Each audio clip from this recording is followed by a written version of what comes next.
রমজান যত কাছায় তত বেশি আমাদের মুদি দোকানদারেরা, খাদ্য আইটেমের দোকানদারি যারা করেন, কেনাবেচা যারা করেন, সেই সমস্ত ভাইদেরকে দেখা যায় তারা রমজানের অনেক আগে থেকে মাল পেছনে সরায় রাখেন, গুদামজাত করে রাখেন। উদ্দেশ্য রমজানের ঠিক আগ মুহূর্তে বা রমজানের শুরুর দিকে যাতে ক্রাইসিস সৃষ্টি হয়ে যায় বাজারে। আর ক্রাইসিস সৃষ্টি হলে তখন এবার তিনি বাহির থেকে মাল এনে অনেক বেশি মুনাফা খেয়ে তারপরে সেটা বিক্রি করেন। এটাকে হাদিসের ভাষায় বলা হয় ইহতিকার। ইহতিকার সম্পর্কে ওলামা ইকরামের মত হলো, যদি কোনো খাদ্যদ্রব্য এটা যদি গুদামজাত করে না রাখা হয়, তাহলে বরং কোনো সমাজের, কোনো শহরের মানুষ পরবর্তীতে ঝামেলায় পড়বে, অসুবিধায় পড়বে, বিপদে পড়বে। একটা সিজনে প্রচুর পরিমাণে হয়েছে, প্রয়োজনের চাইতে অনেক বেশি হয়ে গেছে, আর এটা সারা বছর হবে না। এখন যদি গুদামজাত করে না রাখা হয় তাহলে বছর অন্য সময় পাওয়া যাবে না। এই টাইপের গুদামজাত করা ইসলামী শরীয়তে জায়েজ আছে। যেমন আমাদের দেশে আলু হয়, পেঁয়াজ হয়, সারা বছর হয় না, যখন হয় তখন প্রচুর পরিমাণে হয়। এগুলো যদি প্রয়োজনের অতিরিক্তটুকু গুদামে না রাখা হয় তাহলে অন্য সময় মানুষ পাবে না। সেজন্য এই গুদামজাত করা ইসলামী শরীয়তে কি আছে? জায়েজ আছে।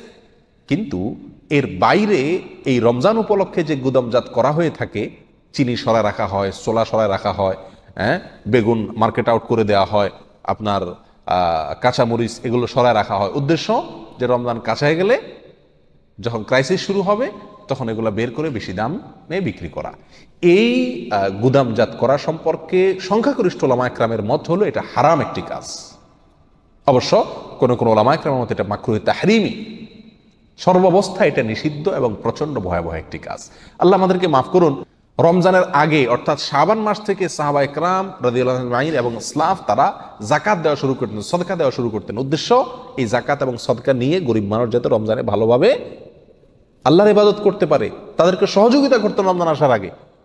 একজন ব্যবসায়ী, একজন মুসলিম ব্যবসায়ী, তার তো দায়িত্ব ছিল রমজান উপলক্ষে বরং জিনিসপত্রের দামকে কমায় দেওয়া, রোজাদারদের খেদমত করা। সারা বছর ব্যবসা করা হয়, এটা তার নেকামলের অংশ ছিল, এটা সুযোগ ছিল সওয়াব কামানোর। কিন্তু আক্ষেপের বিষয়, আমরা বরং এর উল্টো পথে হাঁটি।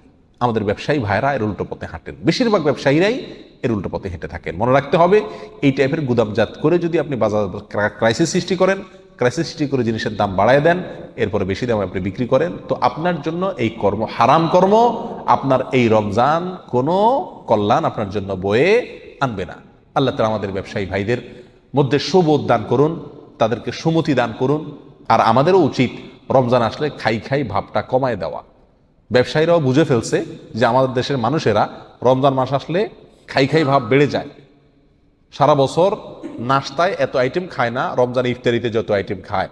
সারা বছর রাতের খানা এত আইটেম খায় না, সাহারিতে রমজান মাসে যতখানা মানুষ খায়। সারা বছর মুদি দোকানগুলোতে এত বিক্রি হয় না, রমজান মাসে যত বিক্রি হয়। কারণ কি? এই মাসে তো বরং দিনের বেলায় অর্থাৎ 12 ঘন্টা খানাই নিষেধ করে দেওয়া হয়েছে, সেখানে আরো খানার হিড়িক আরো বেড়ে যাচ্ছে। এই জন্য ব্যবসায়ীরাও কি করে? অসাধু পথ অবলম্বন করে। আল্লাহ তাআলা আমাদেরকেও হেদায়েত দান করুক, আমাদের ব্যবসায়ী ভাইদেরকেও হেদায়েত দান করুক।